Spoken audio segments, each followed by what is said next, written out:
Então vamos lá, vamos dar uma olhada nesse tema que é super importante, inclusive conversa com o que a gente falava no primeiro bloco, da necessidade de melhorar a produtividade do Brasil. Um dos pontos de gargalo é exatamente o investimento em infraestrutura. Hoje aconteceu um leilão de 3 lotes de linhas de transmissão da Agência Nacional de Energia Elétrica. Esse leilão atraiu mais de 3 bilhões de reais em investimentos no setor energético. Esse leilão também vem na esteira de outros pacotes de infraestrutura que estão rodando no Brasil. Mas aí tem uma barreira que aparece, que é o aumento da taxa Selic, o aumento dos juros e a perspectiva de mais alta pela frente, colocando dificuldades para os projetos. Vamos assistir a reportagem que é de Daniel Hittner e também Luciana Amaral.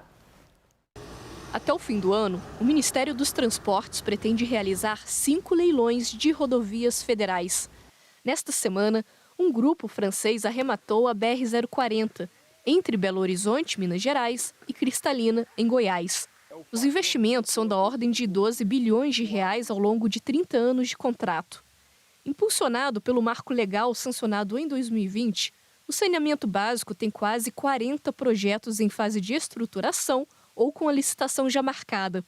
As obras podem beneficiar 38 milhões de pessoas, segundo a Associação das Concessionárias Privadas de Água e Esgoto. O problema, segundo especialistas do setor, é que o custo de capital tem aumentado e espremido as taxas de retorno já apertadas dos investidores.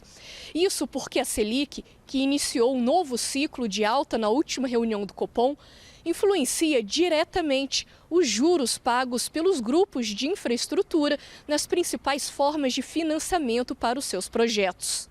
É o caso do custo das debêntures, que são títulos de dívida emitidos pelas empresas para atrair o capital necessário aos empreendimentos. Em janeiro, o presidente Lula sancionou a lei que cria uma nova modalidade de debêntures de infraestrutura, com incentivos fiscais. Elas ainda precisam de regulamentação, mas o aumento das taxas de juros já torna o uso desse instrumento pelas empresas menos atrativo e pode impactar projetos, inclusive de estados como São Paulo, que tem um amplo plano de parcerias público-privadas. A Companhia de Saneamento de São Paulo, a Sabesp, já foi privatizada e, recentemente, o governo estadual de Tarcísio de Freitas leiloou a construção do trem Intercidades entre São Paulo e Campinas, e trabalha na concessão de novas linhas de metrô junto com as existentes. Natália, ouvir investimento em saneamento básico no Brasil é música para os ouvidos, né? É quase assim que uma oração de milagre diante da vergonha que é o nosso quadro. O mercado de capitais no Brasil, ele ocupou um espaço importante que era quase que exclusivo do BNDES no financiamento de investimentos como esse que a gente acabou de ver na reportagem. Eu queria um pouco o teu diagnóstico sobre como está a atuação desse mercado de capitais. Já já a gente entra no tema específico do aumento da taxa de juros, mas só para a gente tratar dessa premissa, né, da chegada do mercado de capitais como um instrumento importante de financiamento nesse investimento. Thaís, depois que a gente teve a alteração, né, da ancoragem da taxa de juros do BNDES, quer dizer, né, ele parou de ter uma taxa subsidiada e começou a ter uma taxa de mercado como qualquer outro banco, né, a gente viu como reflexo positivo disso o crescimento do mercado de capitais. Então, hoje, a gente vê, na verdade, o mercado de capitais tendo um papel muito maior, quase que o dobro hoje do que o BNDES no financiamento de infraestrutura. E esse ano, inclusive, a gente está em setembro e ele já bateu o recorde de emissões em relação ao ano passado, que está na casa dos 60 bilhões de emissões de debêntures incentivadas, né, para infraestrutura. Então, o mercado de capitais, ele vem crescendo, ele vem financiando mais a infraestrutura e, principalmente, vem financiando a infraestrutura de bons projetos. Então, isso também acaba equalizando e organizando um pouco a tarefa dos governos para dar certo esse projeto, para ir para o mercado, ele vai ter que ser bom. E como é que, então agora vamos entrar no tema, como é que o aumento da taxa Selic acaba atrapalhando essa via de financiamento, Natália? O aumento da taxa Selic, como para nós, pensando em nós, pessoas físicas, né? Se a gente vai fazer um financiamento imobiliário da nossa infraestrutura, ele vai estar mais caro, né? Então, é isso que vai acontecer com o leilão de saneamento, com o leilão de rodovia. Esse financiamento vai estar mais caro. Mas um projeto, ele não depende só do financiamento. Ele depende de estar bem estruturado, ele depende de ter demanda, da demanda estar equalizada, e ele depende do nível de investimento que vai ser gasto nele também estar equalizado. Então, para bons projetos, a gente vai ver demanda, que é um pouco do que a gente está vendo hoje, né? A gente está vendo sair leilões de infraestrutura em rodovias, a gente teve hoje o de energia, a gente teve leilões no começo do ano do trem intercidades, de mobilidade urbana. Então, para bons projetos, vão ter investidores. E aí a gente tem uma questão que é interessante, né? Para o investidor internacional que está vendo uma taxa de juros no país dele menor, aqui está pagando um valor maior. Então, ele entra. A gente viu na quarta-feira ter o leilão da BR-040, né, da Rota dos Cristais, e quem ganhou foi uma empresa francesa, que muito provavelmente está fazendo essa arbitragem da taxa de juros porque a gente está pagando melhor. Então, tem um ponto ruim de que está ficando mais caro aqui internamente, mas talvez a gente esteja ficando mais atrativo para o mercado internacional. Daniel, já falei isso no privado e falo publicamente aqui, ao vivo e a cores. Você é um dos jornalistas que mais entende de infraestrutura no Brasil, acompanha isso há 2 décadas.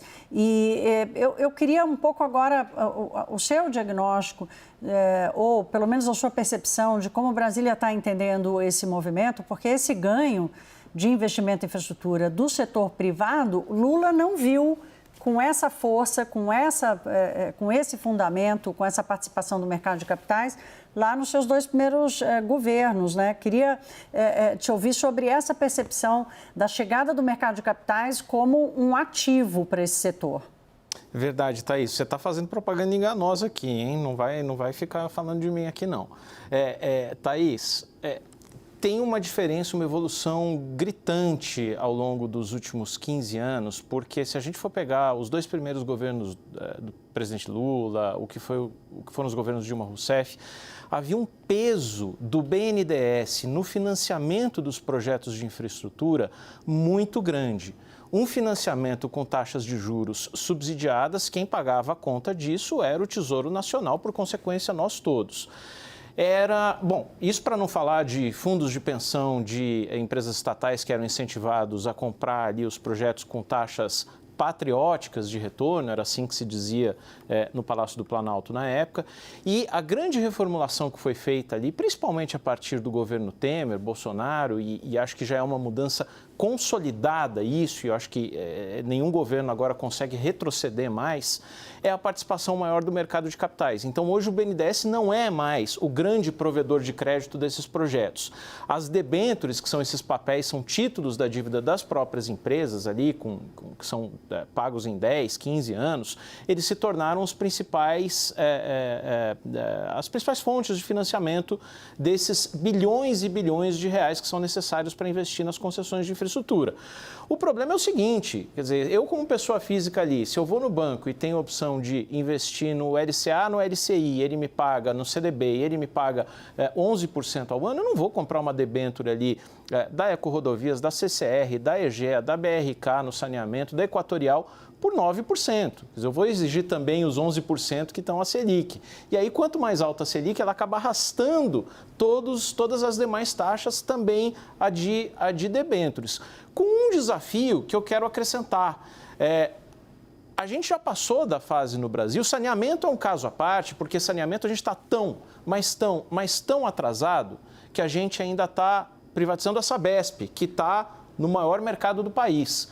Mas no caso das rodovias, por exemplo, a gente já tem a Ponte Rio-Niterói concedida à iniciativa privada, a Dutra, Rio-São Paulo, a Fernão Dias, a Regis Bittencourt. Agora a gente parte para os projetos mais desafiadores, não é mais o filé mignon. Talvez não seja o osso ali, mas o filé mignon certamente não é. Então esses projetos vão ficando mais difíceis de serem estruturados e aí, claro, uma taxa de juro maior não ajuda no financiamento ou na estruturação desse projeto, ela tem que ser compensada de outras formas ali, com um mecanismo de compartilhamento de riscos, de demanda melhor, enfim. Mas a conta vai ficando mais difícil, de fato. Você não quer fazer uma pergunta para a Natália? Daniel. Desculpe? Você não quer fazer uma pergunta para a Natália? Eu até pergunto para ela justamente isso, né? Quer dizer, se a gente está conseguindo atacar de boa forma esses outros pontos que você mencionou, que são importantes. Você tem a taxa de juros como um elemento muito importante para as contas de cada concessão, de cada projeto fecharem, mas você também tem outros pontos. O Brasil hoje já está mais amadurecido nisso, seja governo federal, governo Lula, seja governo de São Paulo, governo Tarcísio, outros governos subnacionais também?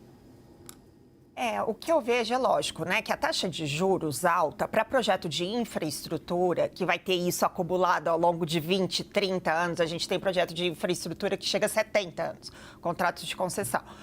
Não é o melhor, não é o mais desejável, mas não é por isso que a gente não pode parar os projetos de infraestrutura, porque é justamente eles, Thaís, que vão fazer com que a gente tenha aumento da produtividade, porque eles vão diminuir o custo do Brasil e vão fazer a gente ter o aumento da produtividade e abrir espaço para a gente, a qualquer crescimento, não ter que aumentar a taxa de juros de novo, né? Então, é super importante. E aí, sim, Daniel, você está coberto de razão. Os projetos ficam mais desafiadores porque eles estão mais caros. Então, eles vão precisar ser compensados em outras alavancas. Então, a demanda. Quais são os projetos que vão sair? Vão ser aqueles projetos onde a gente conhece melhor a demanda. Então, energia, a gente conhece bem a demanda. Rodovias que já foram privatizadas, por exemplo, a 040 dos Cristais, ela já tinha praças de pedágio, então a gente já conhecia parte da demanda. Então, os projetos que são menos arriscados do ponto de vista da demanda, que têm uma execução de investimento mais comportado e com melhor divisão de risco, falando inclusive de risco climático, uma matriz de risco mais adequada, vai fazer com que esses projetos avancem em detrimento a projetos mais desafiadores, que com certeza uma taxa de juros diferente faria com que eles avançassem. Ou vamos ter que pensar em outra modelagem. PPP. Então, a gente vai precisar de aporte do governo. Natália, pensando aqui do ponto de vista da taxa de juros, nós estamos vivendo uma conjuntura, né, de um pico inflacionário que vem por aí, mas estruturalmente a taxa de juros no Brasil é muito alta, nós já sabemos por quê, né? Por causa do desarranjo fiscal, ou seja, essa é uma realidade brasileira. A saída para investimentos de longo prazo, lógico, foi uma mudança na forma como o mercado se prepara, né? O próprio mercado de capitais é a resposta para isso, mas eu costumo dizer que o Brasil é inevitável e no setor de infraestrutura mais ainda. Então, olhando hoje para o Brasil, o investidor estrangeiro, inclusive, como você trouxe aqui pelo interesse, o investidor percebe a melhora da qualidade dos projetos, que esse foi um avanço também importante nesses últimos anos, não só o desenvolvimento do instrumento, do financiamento, mas a qualidade dos projetos. O investidor não percebe essa melhora dos projetos, a oportunidade da prestação de serviço de infraestrutura no Brasil, em que tudo tem para se fazer, como uma garantia de que a coisa vai dar certo, porque assim, estruturalmente a taxa de juros no Brasil pode estar um pouquinho maior hoje, mas dificilmente ela vai cair demais, porque temos um outro problema a resolver. Sim, Thaís, você está coberta de razão. E a gente tem, o ano que vem, inclusive, a gente vai fazer 30 anos da Lei de Concessões, né? Então, a gente tem no Brasil uma grande trajetória já de contratos de concessão e de regulação. A gente pontualmente vê algum desequilíbrio de contrato, algum governo que às vezes avança um pouco o sinal, mas a gente vê isso pontualmente no Brasil.